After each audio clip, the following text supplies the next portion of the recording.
Hello नमस्कार दोस्तों। आज हम इस वीडियो में जानेंगे institute of banking personal selection relaxation के बारे में। आईबीपीएस के बारे में जो फोर्थ क्लास जो क्लर्क की उसकी वैकेंसी आई हुई है उनके 2025 की, उसके बारे में। हालांकि इसकी डेट 1 अगस्त से ऑलरेडी स्टार्ट हो चुकी थी। अगर आप लेट हो चुके हैं तो बता दूं, आज 19 है 20 जिस दिन बना रहा वीडियो, और कल और परसों इसकी लास्ट डेट है, 21 तारीख तक लास्ट डेट। तो जल्दी से भर कर इसके बारे में कुछ इन्फॉर्मेशन और बता दूं मैं। जनरल ओबीसी और ईडब्ल्यूएस की इसमें जो फीस है वो 850 रुपये, और एसटी एससी की फीस यहाँ पर 175 रुपये रखी गई है। साथ ही वही हैंडीक्रैफ्ट के भी एक जो 175 रुपये की रखी हुई गई। एज के बारे में अगर बात करें तो मिनिमम 20 साल और मैक्सिमम 28 साल के बीच में होना चाहिए।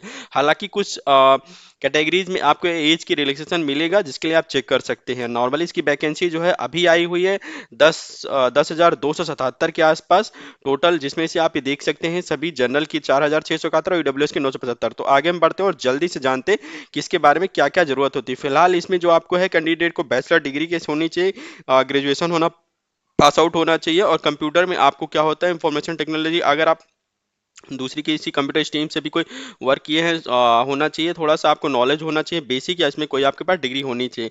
डिसेबिलिटीज की अगर कोई है तो उनके पास उसका सर्टिफिकेट होना चाहिए। इसमें आपका प्री एग्जाम होगा, फिर मेंस होगा, फिर इंटरव्यू, और उसके बाद डॉक्यूमेंट वेरिफिकेशन के बाद आपको जॉब दी जाएगी। इसमें मेडिकल नहीं है दोस्तों, मैं आपको बता देता हूँ। अप्लाई करने का सीधी सी बात, इसका लिंक मैं आपको डिस्क्रिप्शन में दे दूंगा, आप वहां से directly log in link upload कर सकते हैं। फिलहाल मैं यहाँ पे क्लिक करता हूँ, हमारे सामने इस तरीके का पेज आ जाता है।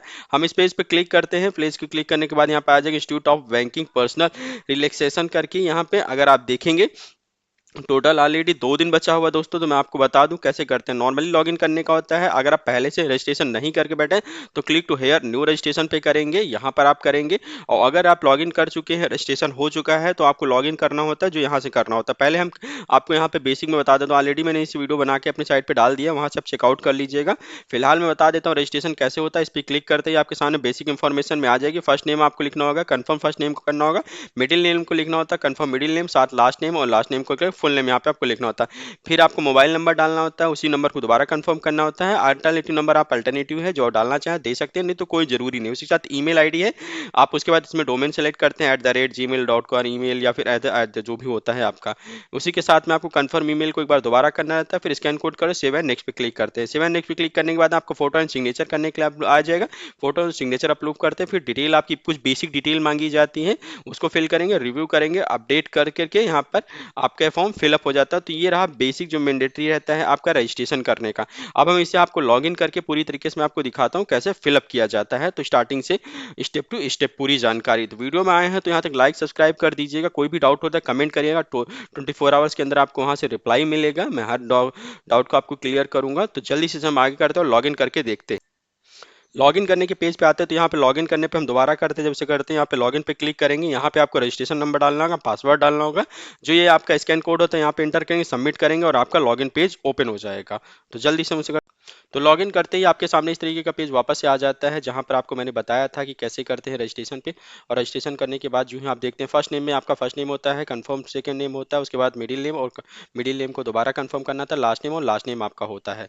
तो यहाँ पर हम उसके बाद में आपको फुल नेम करना था, नंबर, और दोबारा नंबर को रिपीट करना, अल्टरनेटिव नंबर देना चाहें दे सकते हैं, बाकी ईमेल आईडी, और आपका रहता है सेव एंड नेक्स्ट पे क्लिक करते हैं तो इस तरीके का दूसरा पेज आपके सामने आ जाता है।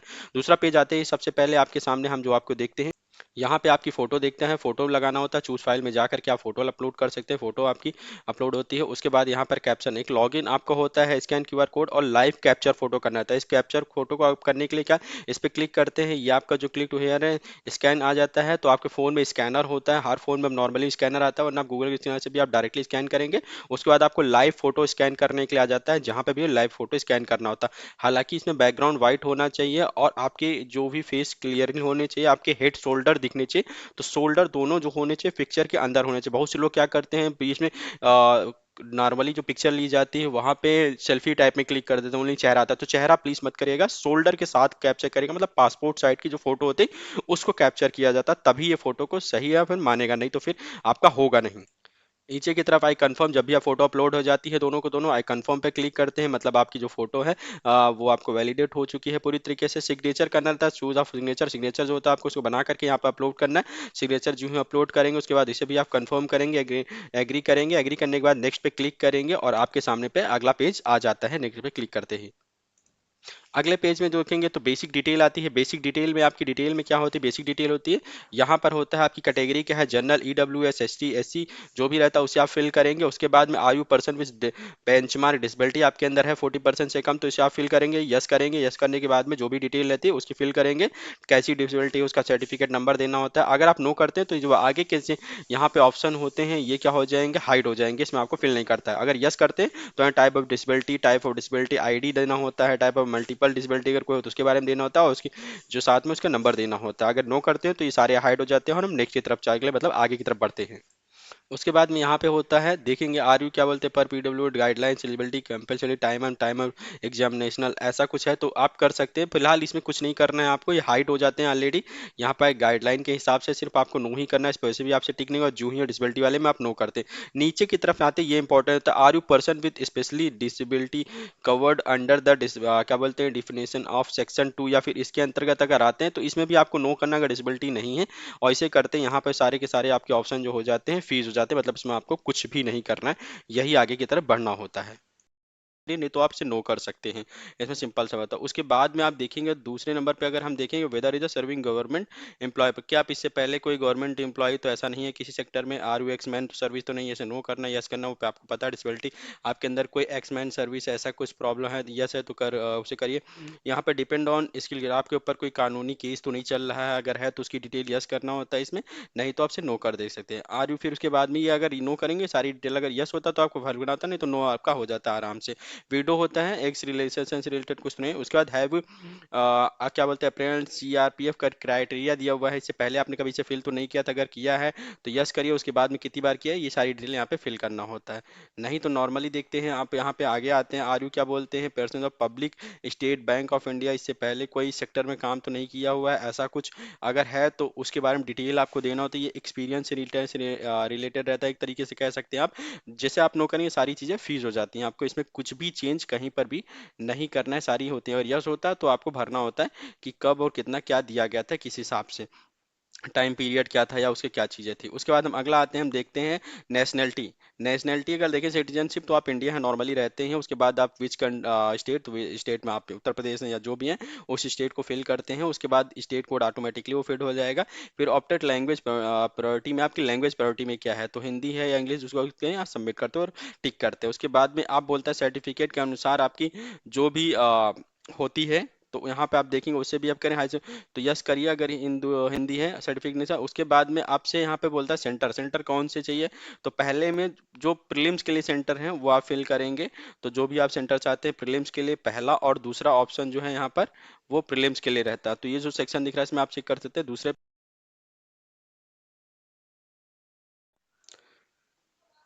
तो ये आपके सामने सेंटर होते हैं जो आप फर्स्ट में प्रीलिम, देखिए प्रीलिम्स के फर्स्ट में होता है, फर्स्ट और जो सेकंड है ये मैंडेटरी है, प्रीलिम्स के लिए होता है। उसके बाद में अगर आप क्वालिफाई करते हैं सेंटर मेंस और एग्जामिनेशन, प्रीलिम्स के लिए दिया, मेन एग्जामिनेशन के लिए, तो ये जो फर्स्ट में आपको क्या करना है यहाँ पे आप वो चूज करिए जो आप प्रीलिम्स में पहले में चाहते हैं, पहला मतलब सेंटर, और सेकंड में। और मेंस में आप क्या चाहते हैं, तो मेंस में आप देख रहे होंगे यहाँ पे दो ऑप्शन दिए गए हैं लास्ट में सेंटर में, उसको आप फिल करते हैं। तो उसके बाद में ये सिंपल सी बात होती है। आगे आते हैं तो हमें आप बोलता है kindly Indian medium of paper, आप किस मीडियम में पेपर देना चाहते हैं, तो हिंदी और English. Are you discuss taking pre exam training conduct करना चाहते हैं, मतलब आप कहते हैं कि आप इसमें ट्रेनिंग करना चाहते हैं सिलेक्शन होने के बाद में, तो आपको यस करना ही करना होगा। पर्सनल आप देखते हैं यहाँ पे अगेंस्ट हैज बीन क्या बोलते हैं वर्ड कोर्ट ऑफ केस, ऐसा कुछ क्रिमिनल, मतलब आपके ऊपर तो कुछ ऐसा केस तो नहीं चल रहा उसके बारे में बोलता है, तो आप अगर है तो फिर डिटेल देनी पड़ेगी मान के चलिए, तो फिर, और नहीं तो आप नो करके आराम से नो ही करना होता है इसमें। अब यहाँ पे आपको ये हो जाता है। फिर उसके बाद में अगले में आता है लैंग्वेज नो, लैंग्वेज नो मत क्या करके कि लैंग्वेज कौन से हैं, तो हिंदी आपका पहले से फिल है, बस इसको आपको क्या करना है पढ़ लेते हैं, आपको इसे ये करना है राइट मतलब लिख लेते हैं, और स्पीक करना मतलब बोल लेते हैं। उसके बाद सेकंड लैंग्वेज भी आपको चूज करना होता है, यहाँ पे इंग्लिश है, साथ ही साथ आपको क्लिक करना है। आप देखेंगे तो अदर हिंदी इंग्लिश है, तो इंग्लिश को ही करना होता है नॉर्मली। फिर उसके बाद आप इसे भी बोलने और लिखने और साथ में क्या बोलते हैं स्पीक में आप डालेंगे यहाँ पे सेलेक्ट, फिर वैलिडेट डिटेल पे क्लिक करते हैं। उसके बाद सेव एंड नेक्स्ट पे क्लिक करते हैं और हम अगले स्टेप पे पहुंच जाते हैं। तो दोस्तों डिटेल फिल करने के बाद वैलिडेशन पे क्लिक करते हैं। वैलिडेशन पे क्लिक करेंगे, थोड़ा सा रुका, वैलिडेशन सक्सेसफुली हो जाएगा, इस तरीके के आपके पास आएगा। Okay okay. उसके बाद सेव एंड नेक्स्ट पे क्लिक करेंगे और थोड़ा सा वेट करने के बाद सेव एंड नेक्स्ट पे क्लिक होता है। मतलब यहाँ पर आपको क्या होता है, सीधे तौर पर अब आ जाता है प्रेफरेंस, मतलब किन बैंकों में आप देना चाहते हैं प्रेफरेंस के तौर पे प्रेफरेंस मांगता है। तो प्रेफरेंस के लिए यहाँ पे आप देख रहे होंगे जो भी बैंकें हैं, इतनी ढेर सारी बैंकें हैं, इनमें से जो भी बैंक में आप पहले चाहते हैं या जॉब, उनके बारे में प्रेफरेंस दे सकते हैं। जैसे बैंक ऑफ बड़ौदा होगा, बैंक ऑफ इंडिया होगा, bank of Maharashtra, central bank of India, India. तो इन सभी बैंकों को क्या करना है, आपको एक एक करके आपको पहले प्रेफरेंस देना है। तो सीधी सी बात है, सबसे पहले जो भी प्रेफरेंस आप देना चाहते हैं हम दे सकते हैं। सेंट्रल बैंक ऑफ इंडिया को पहले नंबर पर रखिएगा, डिपेंड ऑन आप पे करता है, बट फिर भी आप जैसा चाहें वैसा कर सकते हैं, कोई इशू नहीं है। तो मैं अपने हिसाब से फिल कर देता हूँ। यहाँ पे 4 से 5 बैंक के मान के चलिए देना है। तो आप उसके बाद में Indian bank, Punjab national bank, यहाँ पे मैं कर देता हूँ यूनियन बैंक ऑफ इंडिया, फिर उसके बाद में बैंक ऑफ इंडिया कर देते हैं। यहाँ पे 4 से 5 बैंक है, मतलब आपको सेलेक्ट करना है या चाहें तो आप सारी भी सेलेक्ट कर देते हैं, कोई ऐसा इशू नहीं है कि इनको आप नहीं कर सकते हैं। बाकी आप पे डिपेंड करता है कि आप कैसे करना चाहते हैं, और ये रहता है, पर इनको सेलेक्ट जरूर करिएगा सारी की सारी, ताकि आपका हो जाए। ये सेलेक्ट हो गया। सेलेक्ट होने के बाद में आप देखेंगे इस तरीके का हो चुका है, आप सेलेक्ट हो गया, पूरी की पूरी आपने कर लिया हुआ है। बैंकिंग की कैसे प्रेफरेंस देना चाहते हैं, बैंक ऑफ सेंट्रल बैंक से लेकर Bank of Baroda, Punjab National, Indian Bank, Union Bank, Bank of India, Canara Bank, इन सभी को किया हुआ है। वैलिडेशन डिटेल पर इसको भी क्लिक करना होता है आपके सामने, सिंपल सी बात है। वैलिडेशन पे करते हैं, सक्सेसफुली वैलिडेट सक्सेसफुली हो गया, मतलब 6 हो गया, और फिर सेव एंड नेक्स्ट पे क्लिक करते हैं। फिर आपको क्या करना रहता है, सीधे तौर पर आप देखेंगे अगले में आता है प्रीव्यू। प्रीव्यू पर आप देखेंगे तो जैसे सीधे तौर पर आपकी डिटेल आपके सामने आ जाएगी, जो पूरी की पूरी डिटेल रहती है। तो इसको एक बार बहुत ही क्लियरली रीड कर लीजिएगा, ताकि आपको प्रॉब्लम ना होने पाए। सारी डिटेल यहाँ पर रहती है, जो भी आपको होता है प्रीव्यू में आपका सारा डिटेल आपको एक तरफ से दिखा रहा होगा। तो इस पे आपको क्या करना है, बहुत ही ध्यान से रीड कर लेना होता है नीचे से ऊपर तक, ताकि आपकी डिटेल कहीं पर भी कोई गलत ना होने पाए। कुछ भी होता है तो अभी आप एडिट कर सकते हैं इन चीज़ों को लेकर के, बाद में एडिट नहीं कर पाएंगे। तो इस चीज़ को एक बार जरा क्लियरली और साफ तौर पे चेक कर लीजिएगा। यहाँ पर की नंबर क्या है, सारी चीज़ें क्या है, नोट भी कर लीजिएगा, ताकि इन फ्यूचर आपको दोबारा ना होने पाए कैसे आपने किया हुआ है। और फिर लास्ट में सबसे नीचे आएंगे, जब भी वो आप रीड करके आएंगे, यहाँ पे देता है एग्री। आप देखेंगे लेफ्ट साइड में आई एग्री, फिर आई कंफर्म, तो इन दोनों पे ही आपको टिक करना होता है। ये एग्री मतलब होता है, उसके बाद में आपको हो जाता है। और फिर यहाँ पर आपका सिग्नेचर रहता है, कंप्लीट रजिस्ट्रेशन यहाँ पे होता है। जैसे आप देखेंगे आज की डेट रहती है, जब भी आप इसे फिल करते हैं या फिर जिस दिन आप करते हैं उस डेट पर, और यहाँ पे कंप्लीट रजिस्ट्रेशन करके आप कर देते हैं। तो ये आपका एक तरीके से कहा जाए जब आप तो इसमें फिलहाल बोल रहा है one completion registration, no change of data already entered will be permanently. तो ये डेटा वो जो मैंने आपको बताया, फोटो एंड परमानेंट प्रोसेस, ये सारी चीज़ें होती हैं। तो इसको जो आप करेंगे, कंफर्म करता है आर यू श्योर कंफर्म, तो ओके कर दीजिए। ओके करने के बाद थोड़ा सा आप रुकेंगे। अब अपलोड में आता है, जो आपका यहाँ पे अपलोड करना है उनके बारे में है। बाकी सारी डिटेल आपकी फिल हो चुकी है, कुछ भी नहीं करना है। अपलोड में 2 से 3 चीज़ें इंपॉर्टेंट है। गाइडलाइंस, लेफ्ट थंब का जो इंप्रेशन होता है उसको आप कहीं पर लगा करके, मतलब इंप्रेशन उसको यहाँ पे फोटो कैप्चर करना होगा। फोटो आपको क्लिक करके यहाँ पे अपलोड करना होता है। सिंपल सी बात है, जो भी हो उसको आपको करना है। उसके बाद में हैंड रिटन डिक्लेरेशन करना है। हैंड रिटन डिक्लेरेशन में क्या है, आपको कुछ करना है, तो मैं आपको बता देता हूँ कि क्या आपको करना है। एक तरीके से हमने थंब और हैंड रिटन प्लस जो आपका मार्कशीट होती है उसको अपलोड कर दिया। उसके बाद ये कंफर्म करने के लिए आता है, इसे कंफर्म कर दें। उसके बाद एग्री टू क्या बोलते हैं, connect to DigiLocker, face my detail, name, mobile number, gender, आइडर, ऑर्डर, सॉरी ये आपका आधार, ये डिटेल है, तो उसको यस करना चाहे तो यस कर सकते हैं, नहीं तो आप नो भी कर सकते हैं, कोई ज़रूरी नहीं होता। यहाँ पे डायरेक्टली भी आपने ऑलरेडी दे दिया, उसके थ्रू भी कर लेंगे तो हो जाएगा। यहाँ पर हम करते हैं और हम पिन अपना जो भी यहाँ पे स्कैन कोड है इसको डालते हैं और सेव एंड नेक्स्ट करते हैं जल्दी से। सेव एंड नेक्स्ट पे क्लिक करते हैं। आर यू श्योर डिटेल की इनकरेक्ट है कि नहीं, इसे चेंज करना चाहते हैं एडिट कुछ भी, तो कैंसिल नहीं होगा। बस वही ऑप्शन यहाँ पे दे रहा है फाइनल सबमिट करने के लिए। अब देखिए यहाँ पे फाइनल सबमिट करने के लिए आता है, मतलब पेमेंट करने के लिए सेक्शन में आता है। यहाँ पे आपका सीधे तौर पे ये दे रहा है पेमेंट सेक्शन कोड है, तो यहाँ पे आपको पेमेंट करना होता है। पेमेंट करने के लिए यहाँ पे 2 तरीके, बाय वीज़ा है यहाँ पे आप कर सकते हैं, या फिर पहले क्यूआर कोड किसके थ्रू करना चाहते हैं। तो यहाँ पे हम देखते हैं कुछ भी एक ऑप्शन चुन लेते हैं उनमें से, उसके थ्रू हम पेमेंट कर देते हैं। पेमेंट करके तो नॉर्मली हम बिल्डेक्स का यूज़ करते हैं या सीसी रेवेन्यू का भी कर सकते हैं, ऐसा कोई इशू नहीं है। तो मैंने बिल्डेक्स पे क्लिक किया, इसके बाद जो यहाँ पे पिन था उसको इंटर किया। आप देख रहे होंगे फिर सबमिट का ऑप्शन है, आप सबमिट पे क्लिक करते हैं, थोड़ा सा वेट करें, I do want to submit, submit कर देते हैं। उसके बाद में फिर यहाँ पे थोड़ा सा वेट करेंगे, आपके सामने इस तरह का debit card, internet banking wallet है, इसके थ्रू कर सकते हैं आप चाहे तो उसके थ्रू 175, नहीं तो आप क्यूआर कोड, मेरे हिसाब से क्यूआर कोड आसान होता है, मुझे लगता है। तो हम क्यूआर कोड पे मेक पेमेंट पे क्लिक करते हैं। यहाँ पे आपके सामने वन से प्रोसीड होने के लिए 175 रुपीज़ टोटल टोटल फीस आ रही है। थोड़ा सा वेट करेंगे, यहाँ पे आप देखेंगे तो यहाँ अपने यूपीआई आईडी डाल के भी कर सकते हैं, नहीं तो क्यूआर कोड को इसे करेंगे और इसे स्कैन करेंगे, पेमेंट कर सकते हैं। मैं पेमेंट करके दिखाता हूँ। पेमेंट सक्सेसफुली करने के बाद ही आपके सामने प्रिंट करने के लिए आता है। आप चाहे तो इस डिटेल को भी प्रिंट करके रख सकते हैं, वरना कोई इशू नहीं है। और उसके बाद में अब आप देखते हैं बैक आ जाते हैं। यहाँ पे हम 1 मिनट से बैक, अच्छा सीरीज बात है, इसे हम कर लेते हैं प्रिंट, नहीं तो कोई ज़रूरी नहीं, कैंसिल कर देते हैं। और बैक आते ही यहाँ पे आप देखेंगे तो आपका ये स्टेप पुराना दिखाता है। यहाँ पे फिलहाल कोई प्रॉब्लम नहीं है।